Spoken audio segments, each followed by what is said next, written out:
Marami na ang nag-iisip kung anong look ang in ngayong magpapasko. Malibang kasi sa gubit ng buhok, kulot at ribbon,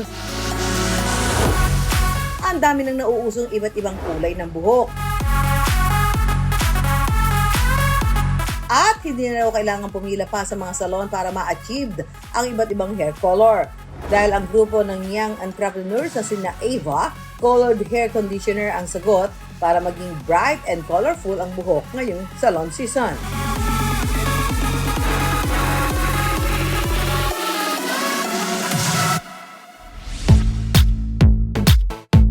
From basic to loud hair colors o kahit iba-ibang kulay pa yan, name it. At pwede na raw yan magawa sa loob lamang ng mas maikling panahon. Yung Hirani po kasi is a conditioner base po na hair color. So hindi po siya nakaka-damage. Semi-permanent po siya. Nagfe-fade po siya over time. Tumatagal po siya ng 4 to 6 weeks on bleached hair po. Pero depende pa rin po yun sa pag-aalaga nyo. YOLO o You Only Live Once ang tila naging hugot ng grupo ni Ava para mabuo ang kanilang hair dye business. Di po ako mahilig magkulay, pero pag nagko-color ako, magsa-stand out ako sa crowd. It's something that makes me different from other people. Nang magkakonsepto, make it or break it ang naging motto ng grupo para simulan ang negosyo. Si Hirani po, yung una pong binili niya is 20 pieces na hair colors po as panimula pong negosyo. So yun po is nagkakahalaga ng 1,000 pesos po. After 3 to 4 days is natapos na ubos niya po lahat ng stocks niya. Lumaki po siya na dumami up to 100 pieces to 1,000 pieces na po yung kinukuha niya po sa supplier niya. Para maging kalidad pa ang produkto, kumuha na rin sila ng sariling manufacturer. Dahil naging trendy style na rin ang makukulay na buhok. Panahon ng pandemya at bawal lumabas ang karamihan, kaya ang ating bidang negosyante humataw kahit nasa online lang nagpapakilala. Through IG and Facebook lang po siya nagsimula. Tinry po ni Hirani na mag-TikTok na po. Grabe guys, sobrang ganda talaga. Then, dun po nag-trending talaga si Hirani sa TikTok po. Maging ang ilang online personalities gaya ni na Kirsten Samson at Mika Salamanca, nakiin na rin sa kanilang hair dye conditioner. Malaki pong opportunity ngayon ng social media na para makilala ang isang brand. Makakuha ka ng mga ideas rin kung paano mo mapapalago yung business mo, kung paano mo i-reach yung mga target customers mo. Pero sa kabila ng pagiging boom, hindi raw maikakaila na challenging ito para sa kanila. Ngayon po kasi kulang po talaga sa manpower since family lang po ang nagmamanage po ng business. Pati na rin sa mga kulay ng produkto kung minsay walay sa tipo nila. Umaabot po talaga sa point na meron po talagang marireject na color, merong marireject na product. Nagka-quality control rin naman po kami na may trial and error naman. So kung i-check po namin if okay ba yung produkto, itetest namin sa iba't ibang strand po if okay ba yung pinaka-performance ng product po bago po namin siya isasabak for mass production po.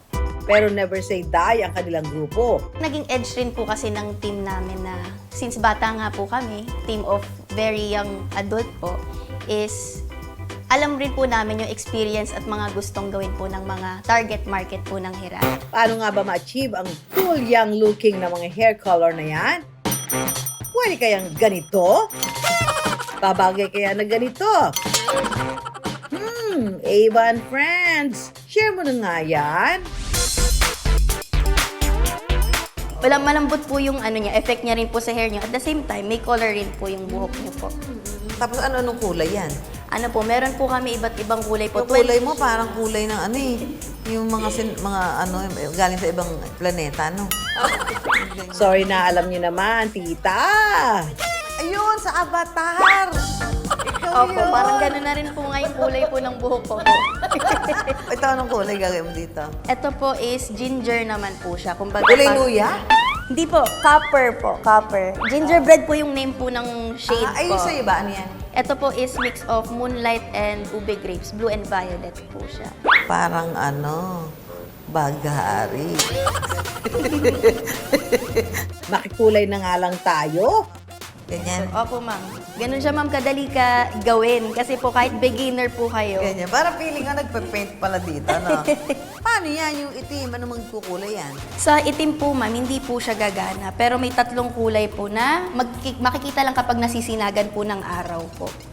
Pero kasi made for bleached hair po talaga yung Magiging Hirani. invisible ka pala. Matapos ang isang oras na sectioning at pagpapahid sa buhok ng aming client for today, ang resulta ng aming hair color session ni Rika,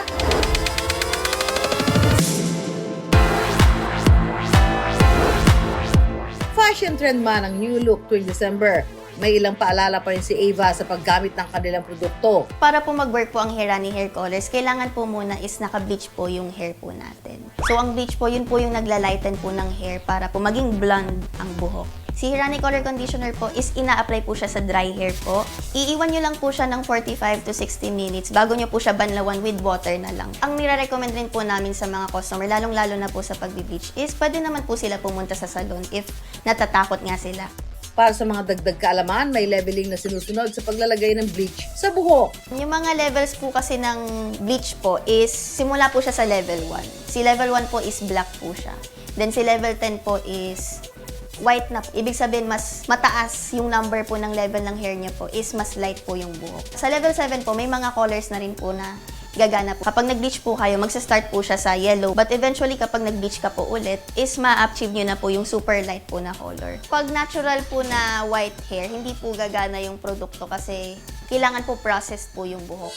Kung sawa na raw sa makulay na buhok, may solusyon din ang ating young entrepreneur. Kapag gusto nyo po bumalik sa black, pero temporary lang, ang pwede nyo pong gamitin is si black dust po namin. Tulad sa buhok, unti-unti na rin lumalago ang negosyo ni Ava. Within a month po, ang kinikita po ni Hirani is 5 to 6 digits po siya. 1,000 pieces po yung Hirani po na nabebenta po per month po. Ang technique raw ng grupo ni Ava para tuloy-tuloy ang makulay nilang pagbebenta. Si Hirani po is DTI, BIR, and FDA registered po siya na business po. Kumbaga nandun po yung assurance po na safe po and quality po talaga yung mga product po na ino-offer po ni Hirani. Doon pa lang is makakakuha na tayo ng sense of trust sa customers po natin na tangkilikin talaga yung produktong binebenta po natin. At bilang negosyante, Pinaka-learning rin po ng team, syempre na sa pagnenegosyo po is yung teamwork, mag-show up po palagi. Kahit man matumal po yan o maganda man ang takbo ng negosyo is mag-show up pa rin tayo. Kasi hindi mo alam kung kailan bibigay ni Dorn yung pinaka-boom ng business mo. isa rin sa mahalagang sikreto para maging makulay ang negosyo, trend and interest. Trend para makasabay sa in at malaman ang hilig ng market at syempre dapat may interest sa nais pasukin at palaguin.